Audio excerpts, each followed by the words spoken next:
So I recently moved to Russia, and I heard that I might have a new neighbor. There's a guy who recently moved to Russia from Syria. If you guys haven't heard, I hear he's kind of famous. I hear his name is like Bashar al-Assad, and they made like songs about him and how like they are his men. Did you guys know about that? Yeah, the one with the long neck. Now that I'm in Russia, I'm able to speak my mind and my truth, so I can say whatever I want now. Russia is the land of free speech. At least he beat John McCain. So the former Al-Qaeda affiliate has captured Syria, which seems bad, but until they start beheading Shiites, I'm gonna withhold my judgment. I will optimistically hope they don't start beheading people in the street. So who knows if the former Al-Qaeda affiliate has now become more moderate, if they now live up to the moderate rebels marker. But by all accounts, no one wanted to defend Assad, so can they be worse than him?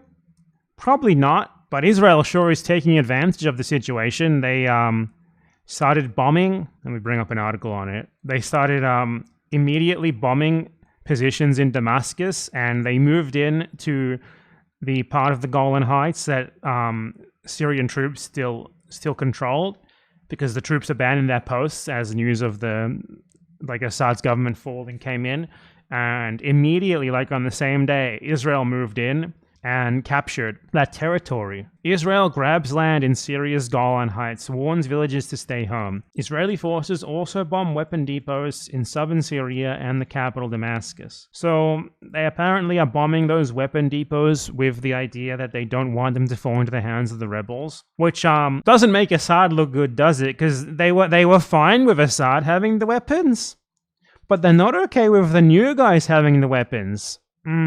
That's interesting.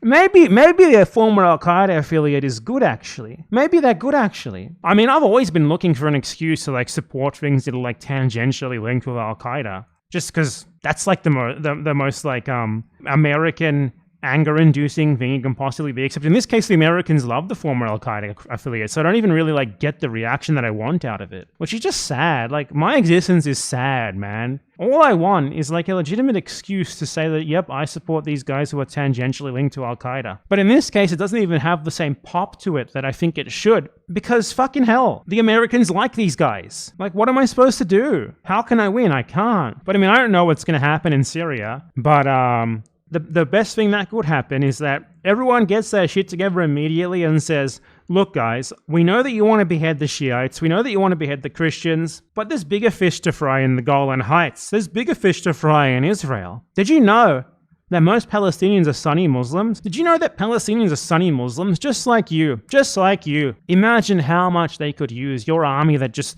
valiantly took Damascus and surely beheaded not a single person. Imagine how much they could use your help. First the Golan Heights, reclaim your own territory. Make it part of the new caliphate. Do that. Al-Julani, he can be the emir of this new Golan Heights included caliphate. Excellent. You do that. And then, you know what else is right there past that? Israel! You just keep going. I won't even criticize you for that one. If Yemen can do it, these guys who are on the border surely can. Please do it.